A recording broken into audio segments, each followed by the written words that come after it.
விழிப்புணர்வுக்கான அம்சமாக வெளிப்பட்டவர் அவர். அழிக்கும் கடவுளாகவும் காக்கும் கடவுளாகவும் விளங்குகிறார். இரண்டுமே நம் வாழ்வுக்கு மிக முக்கியமானவை. शिव शंभू भी है, स्वयंभू भी है, शिव सत्य भी है, सुंदर भी है।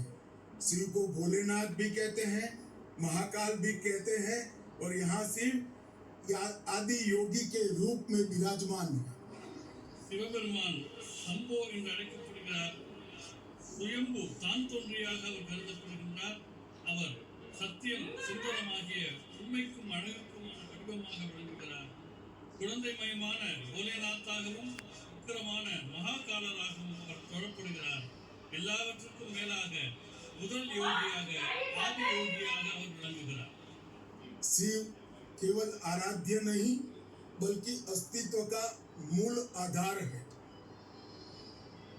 அவர் வழிபாட்டுக்குரிய கடவுளாக மட்டுமில்லாமல் அனைத்துக்கும் மூலமானவராக இந்த பிரபஞ்ச இருப்பினுடைய மூலமாக திகழ்கின்றார்.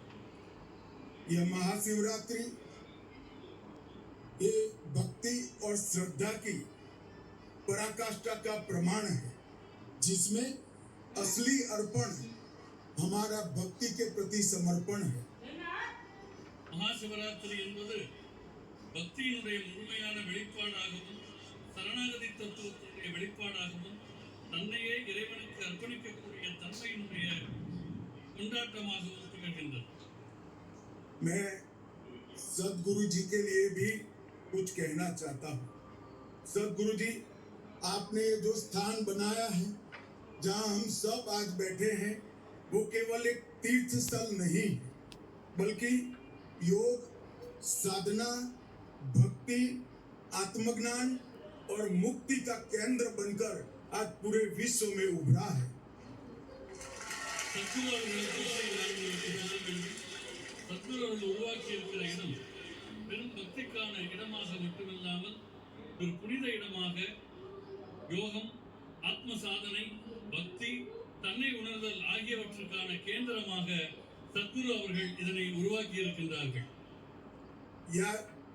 ईसा योग केंद्र ने योग और ध्यान के माध्यम से करोड़ों करोड़ों लोगों के जीवन में सकारात्मक सोच और सकारात्मक दिशा का उद्भव करने का काम किया है।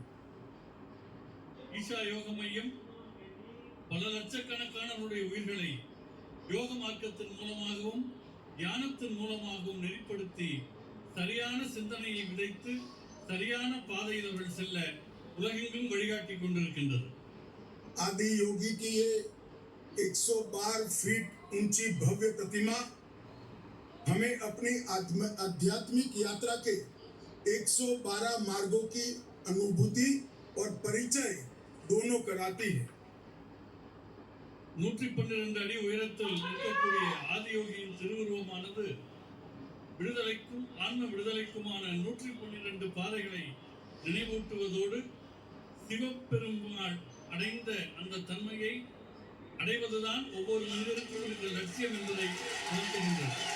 और हमें यहाँ आकर ही मालूम पड़ता है कि जीवन का अंतिम लक्ष्य शिवत्व की प्राप्ति करना है। வாழ்க்கையினுடைய மிக முக்கியமான நோக்கம் சிவத்தன்மையை அடைவது என்பது இந்த இடத்திற்கு வருகை புரிகிற போது நமக்கெல்லாம் நன்றாக புரிகின்றது. ईसा योग आज ईश्वर से युवाओं को विशेषकर ईश्वर से जोड़ने का माध्यम बन गया है। ஈஷா யோக மையத்தின் மூலமாக இளைஞர்கள் ஆன்மீகத்துக்கும் நல்ல நெறிக்குமாக தங்களை இணைத்துக் கொள்வதற்கு வாய்ப்பு வளர்ந்திருக்கின்றன. यहाँ आकर व्यक्ति चेतना से ब्रह्म चेतना की ओर, स्वार्थ से परमार्थ की ओर और सेल्फ से यूनिवर्स तक की यात्रा की अनुभूति कर सकता है। இங்கே மனிதர்களுக்கு கிடைக்கக்கூடிய அனுபவமானது தனி மனித விழிப்புணர்விலிருந்து பிரபஞ்ச விழிப்புணர்வு நோக்கிய பயணம், தன்னையே தன் நலனையே நினைத்துக் கொண்டிருக்கும் நிலையிலிருந்து தன்னலமற்ற நிலையை நோக்கிய பாதை, தான் என்கிற தன்மையிலிருந்து பிரபஞ்ச உணர்வு என்கிற மடைமாற்றம் ஆகியவை ஈஷா யோக மையத்தில் மனிதர்களுக்கு அனுபவத்திலே கிடைக்கிறது. सदगुरु जी, आपने न केवल युवाओं को धर्म के साथ जोड़ने का काम किया है। युवाओं के सामने धर्म की बुद्धिगम्य व्याख्या को भी रखा है। இளைஞர்களையும் ஆன்மீகத்தையும் இணைப்பதில் சத்குரு அவர்கள் மகத்தான பங்கை ஆற்றியிருக்கிறார்கள். மிகுந்த ஞானம் கொண்டதும் அதே நேரம் தர்க்கபூர்வமானதுமாக நம்முடைய தர்மத்தினுடைய மேன்மைகளை அவர்கள் இளைஞரிடம் கொண்டு சேர்த்துக் கொண்டிருக்கிறார்கள்.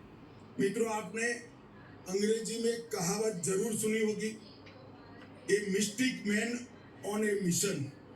हमारे सदगुरु जी के लिए शायद ये शब्द बना है, ये कहावत बनी है।